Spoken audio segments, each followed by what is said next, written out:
కొన్ని రోజుల కిందటి వరకు చైనా అంటే మన దేశం కానీ దేశంలో ఉన్న ప్రజలు కానీ అసహించుకునేవారు.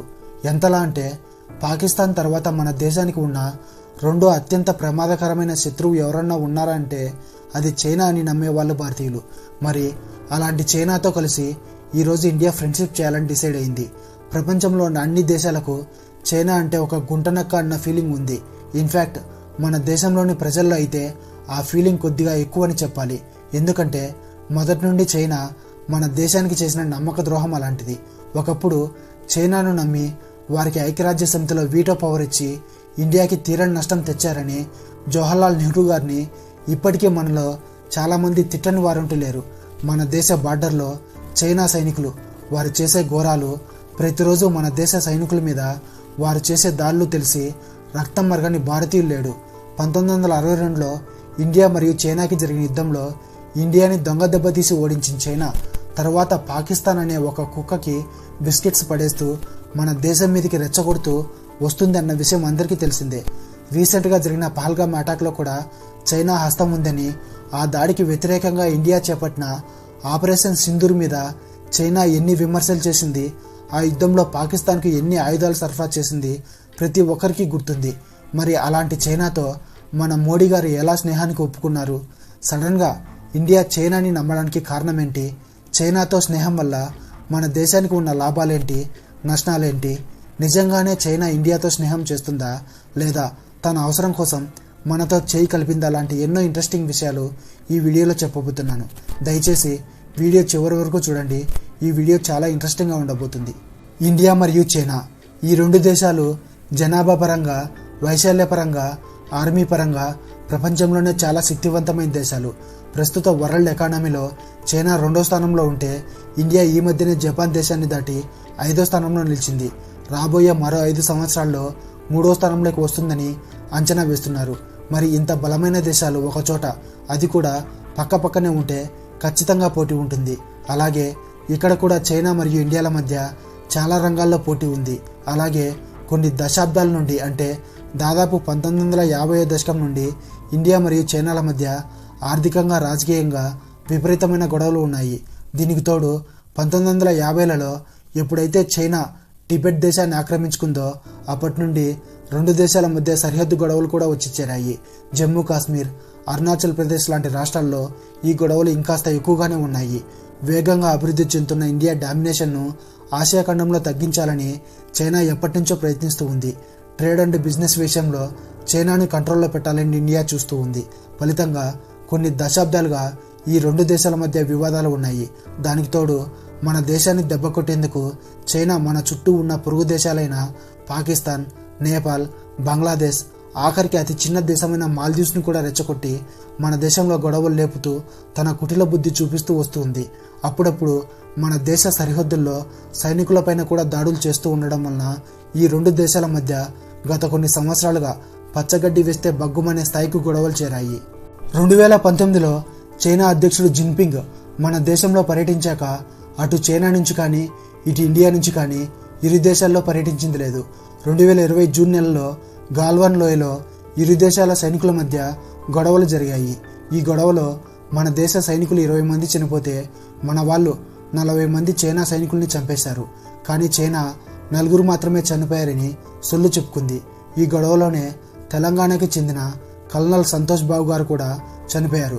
దీనికంటే ముందు 1962లో ఇండియా మరియు చైనా మధ్య జరిగిన యుద్ధంలో ఇండియాను ఓడించి జమ్మూ కాశ్మీర్లోని ఆక్సాయ్ చిన్ అనే 40,000 చదరపు కిలోమీటర్ల వైశాల్యం ఉన్న భూమిని చైనా ఆక్రమించుకుంది. తర్వాత పాకిస్తాన్ ఆక్రమించిన పాక్ ఆక్యుపైడ్ కాశ్మీర్ నుండి కొంత ప్రాంతాన్ని గిఫ్ట్గా కూడా తీసుకుంది.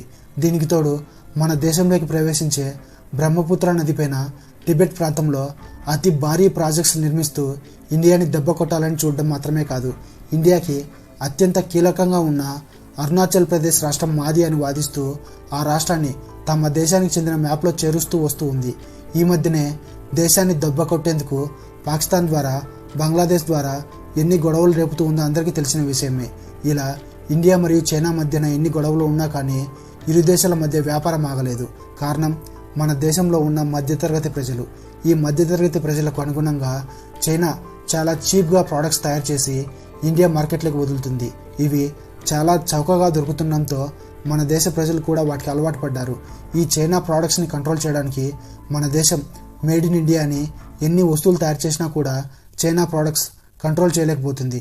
దీనికి తోడు మన దేశంలో తయారు చేసే మ్యానుఫ్యాక్చరింగ్ ఇండస్ట్రీకి అవసరమైన రా మెటీరియల్ ఎక్కువగా చైనా నుంచే దిగుమతవుతుంది. అందువల్ల ఇండియా మరియు చైనా మధ్యన ఎన్ని గొడవలు ఉన్నా సరే బిజినెస్ మాత్రం ఆగకుండా ట్రేడ్ డీల్స్ కుదుర్చుకున్నారు. నిజానికి ఇండియా మార్కెట్ చైనాకు అత్యంత కీలకం. వాళ్ళ అవసరం మనకంటే మన అవసరం చైనాకి ఎక్కువ. అందుకే ఎన్ని సమస్యలు ఉన్నా ఇరు దేశాల మధ్య బిజినెస్ ఇప్పటివరకు ఆగలేదు. ఇలా ఇన్ని వివాదాలు ఉన్న ఈ రెండు దేశాలు ఇప్పుడు ఫ్రెండ్స్ అవ్వాల్సిన అవసరం ఏర్పడింది. దానికి కారణం ప్రపంచం మీద అమెరికా చేస్తున్న ట్రేడ్ వార్. ప్రపంచం మీద తమ పట్టు నిలుపుకోవడానికి ప్రతి దేశం మీద అంటే ఆయా దేశాల నుండి అమెరికాలోకి దిగుమతి అయ్యే ప్రతి వస్తువు మీద ట్రంప్ భారీగా సుంకాలు విధిస్తున్నాడు. అలాగే ఇండియా మరియు చైనా మీద కూడా విపరీతంగా సుంకాలు పెంచాడు. అమెరికా దూకుడును కంట్రోల్ చేయడానికి చైనా ఇండియా తమ పక్కన ఉంటే బాగుంటుంది అనుకుని ఇండియా ఫ్రెండ్షిప్ కోసం చేయి చాచింది. ఇండియా కూడా అమెరికా స్పీడ్ ని కంట్రోల్ చేయడానికి అలాగే ఏ రోజు ఏ అవసరం వస్తుందని ఫ్రెండ్షిప్ చేయడానికి ఓకే చెప్పింది. అలా బద్ధ శత్రువులైన రెండు దేశాల మధ్య స్నేహానికి వేదిక చైనాలోని టియాన్జిన్ అనే సిటీ అయింది. ఇక్కడ జరిగిన SCO అంటే షాంఘై కోఆపరేటివ్ ఆర్గనైజేషన్ సమ్మిట్ 2025లో ఇరు దేశాల అధినేతలు మీట్ అయ్యి రెండు దేశాల మధ్య స్నేహానికి బీజం వేశారు. ఈ SCO అనేది 1996లో చైనా మరియు దాని చుట్టుపక్కల ఉన్న దేశాలతో సరిహద్దు గొడవలు పరిష్కరించుకోవడానికి ఏర్పాటైంది. తర్వాత అనేక రాజకీయ ఆర్థిక విషయాలు చర్చించుకోవడానికి వీలుగా ఈ SCOలో అనేక మార్పులు చేశారు. దీనిలో 2017లో ఇండియా మరియు పాకిస్తాన్ కూడా సభ్యత్వం తీసుకున్నాయి. ఇక ప్రజెంట్ సమ్మిట్ విషయానికి వస్తే 2025 ఆగస్టు 31 నుండి సెప్టెంబర్ 1 వరకు జరిగిన సమ్మిట్లో మన దేశ ప్రధానితో పాటు రష్యా అధ్యక్షుడు వ్లాదిమిర్ పుతిన్ కూడా పాల్గొన్నాడు. ఇందులో పాకిస్తాన్ ప్రధానితో పాటు మిగతా సభ్య దేశాల ప్రతినిధులు కూడా పాల్గొన్నారు. కానీ ముఖ్యమైన అంశం ఏమిటంటే ప్రస్తుతం ప్రపంచంలో టాప్ 5లో ఉన్న 3 దేశాలైన ఇండియా, రష్యా, చైనా దేశాధినేతలు ఒకే చోటికి రావడం. ఈ సమ్మిట్లో చైనా మరియు ఇండియా దేశాలు తమ మధ్య ఉన్న గొడవలు పక్కన పెట్టి అన్ని రంగాల్లో కలిసి ముందుకు వెళ్లాలని నిర్ణయించుకున్నాయి. అంతేకాదు వీటిలో ముఖ్యమైన అంశాలు ఏమిటి అంటే terrorism and people to people relationship. India మరియు చైనాల్లో జరుగుతున్న టెర్రరిస్ట్ దాడులకు ఏ దేశం ఏ దేశాన్ని సపోర్ట్ చేయకూడదని ఇరు దేశాల మధ్య ప్రజల రాకపోకలను విద్య, ఉపాధి, వ్యాపార పరంగా పెంచడం అని అర్థం. ఈ విధంగా ఎన్నో సంవత్సరాలుగా పరిష్కారం లేని వివాదాలను పక్కన పెట్టి ఇరు దేశాల ప్రజలు స్నేహంగా ఉండడం మొదలైందని చెప్పుకోవాలి.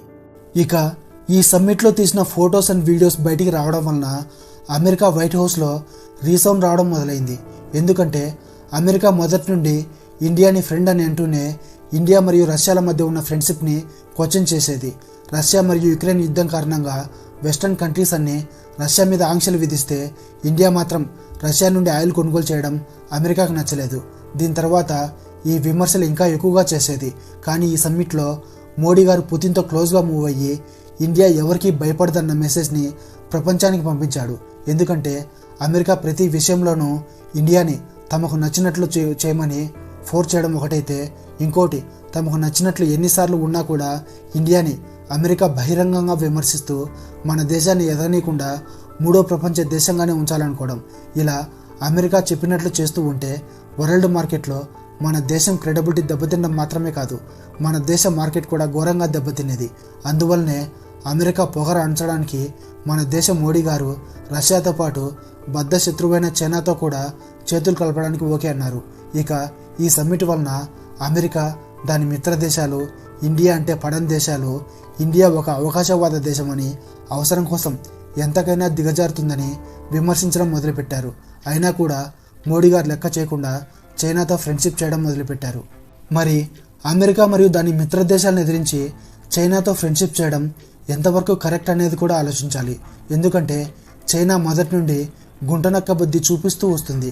అవకాశం కోసం ఎవరికైనా దగ్గరవుతుంది, అవసరం తీరిపోయాక దాని చెత్త బుద్ధి చూపిస్తుంది.